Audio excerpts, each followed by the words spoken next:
All right, I'm on hole number 17 of the 2020 Winter Major. I'm in the opening round of the Rookie Division. Let's go check out hole number 17.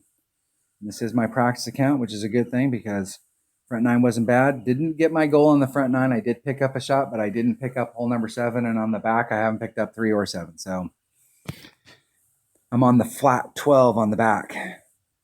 Picking something up will be nice just for the finish score, but the round, as far as like what I'm trying to achieve, is no bueno. So let's see here on this hole right here. I'm using it's not going to matter as far as where I can get. I'm actually with my Grizzly. I'm actually not going to use my Grizzly on this. I'm going to switch this up. I've been using a Grizzly on this hole, but I'm going to actually switch up, and I'm going to use, and I have one bag here, so if I don't bring the right club the first time, I'm SOL. I'm going to bring my Saturn. Has a little more backspin. My Grizzly's got 45. Now I could bring a backbone. It's got 67. It's got a little bit more. It's a little more accurate. It's at 1.2. But I feel super confident with my Saturn, and it's got better ball guide. So I'm going to bring a Saturn. And it's at 1.9 per ring. And on this hole, I'm doing a 20% wind adjustment. What am I bringing for ball? I'm definitely not bringing a 5-power ball. I'm bringing a Katana. Let's check out distances. Because with the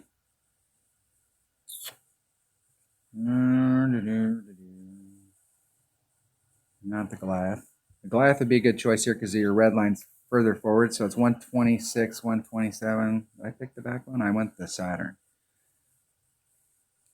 What are the distance differences here? 126, 124. So I've got even a little bit less distance with my Saturn. So I better bring a 3-power ball. Because I have more backspin, I can push forward more. That's the problem with the Grizzly is that with the 4.6, 4.5 bars of backspin, it doesn't matter if I push my red line forward so that I have more forward room to adjust. I don't have enough backspin. I can't move it forward. I need to move it back in order for the backspin. So with the Saturn, it's not going to matter because I've got so much backspin. If you're looking for a max backspin long iron, there's a couple parts in this game. When this club right here, this Grim Reaper gets to level 6, it gets 100% backspin. And it's 66% accurate. So it's more accurate than your Saturn. And it picks up some ball guide. At level 6, it gets ball guide, accuracy, and backspin. I mean, it's like the trifecta. That's a great. I actually have picked up a couple cards for this in the club card trading because when it gets in my 77 account, I have a level 6 Grim Reaper, and you're not going to pull it out of your bag very often. But I've gone out and played with it, and it's not a bad club. Not bad at all. What's its distance? Yeah, it's right there with the Saturn. So those are the two things I'm taking. Saturn. There was an epic right there. I didn't catch which one it was. Might have been the Grim Reaper. It was one of them.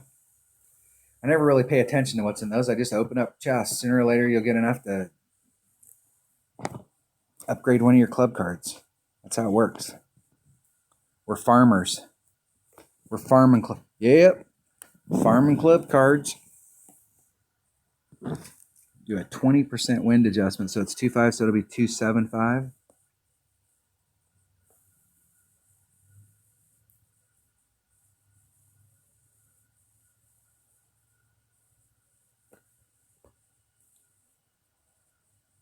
I'm going to go right at it.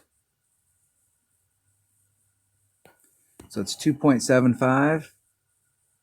And it's 1.9 per ring. So there's 1.9. That leaves me 8. And that's a little less than half. I'm going to go about a ring and a little less than a half. Try and hit it perfect.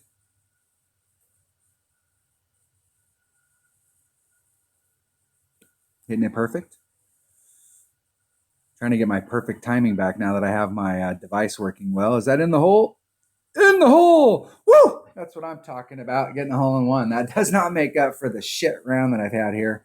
But at least I got a hole in one. So I haven't liked how the Grizzly's been coming in there as far as like, because what's happening is I'm having to pull over the sand in order to make my wind adjustment. And I do not like having to pull over the sand to make that wind adjustment.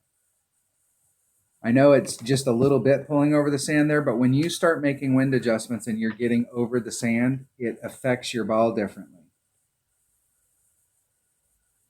And if I can avoid having to pull over the sand, I'm going to avoid pulling over the sand.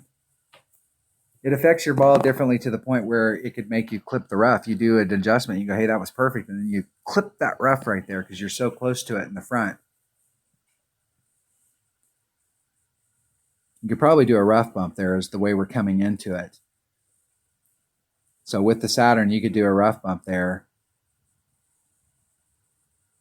Just a bit outside. Good game. Good luck. All right, that didn't stop the bleeding, but at least I put a bandage on it. All right, that was hole number 17. So we're looking at the, it's possible to get an Albie on hole number 9. Hole number 9 is albiable, but we're looking at a 25 minimum here going in. I'm looking at the minimum as being minus 13 per round. So, shooting just a minimum score, I need to be at minus 26. And I picked up 2 shots. I picked up that hole in 1 and I picked up the eagle on hole number 1. So I picked up 2 shots. If I had my act together and had shot the 26 right now, I'd be at 28. And while I'm not, in any of these brackets, I'm not, 28 may or may not win you the tournament, but it's going to put you up there in the top 5 with a super serious shot at getting a banner. I think to win, you're going to have to be better than a 28. But coming in with a 28, trying to standardize these holes and get them dialed in, not having picked up 7, not having picked up 16, not having picked up the eagle on 12, those 3 shots right there are killer. You can't, that's part of the minimum. That's not picking some up. Getting the eagle on 1, that was picking a shot up. Getting the hole in 1 on 17, that was picking a shot up. I should be able to put those onto the bank, into the bank on top of the minus 26, not using them to try and recover. And so if you're going for a banner, and I know when I talk about this, I'm not, once again, I'm just the messenger on it. That's just how you all know how it's going to work. It's going to take a minus 28 or better in most brackets to get a banner, and you're going to have to be plus in order to try and get any win. There's going to be a few brackets out there you're going to shoot a minus 28. There's probably a few brackets out there you're going to shoot a minus 27 and get a banner or get a win. But in most of these brackets, if you want to get a win, you're going to have to be above minus 28. You're going to have to be minus 29, minus 30. Minus 28 in most brackets is going to get you a banner, but it's not going to, I don't think it's going to win. And I'm not going to be able to get to that 28 if I can't get the base score of minus 26 in the bag. That's just how it works. I mean, I know my competition in these brackets, and I know, like, if you're in a lower developed bracket and you don't have one of those guys in there that's going to pop off the 30 or the 31 and you're just around a bunch of people who are lower level, you may be able to get a win with a 27 or a 28, but in most of the brackets, you're going to have to be on your game. And you can't drop shots on the minimum score. All right, that was hole number 17 of the 2020 Winter Major and the opening round of the Rookie Division. And that's the only bright spot, is it's the opening round. I'm still practicing, trying to get it down, and I am practicing on these holes. All right, thanks for watching.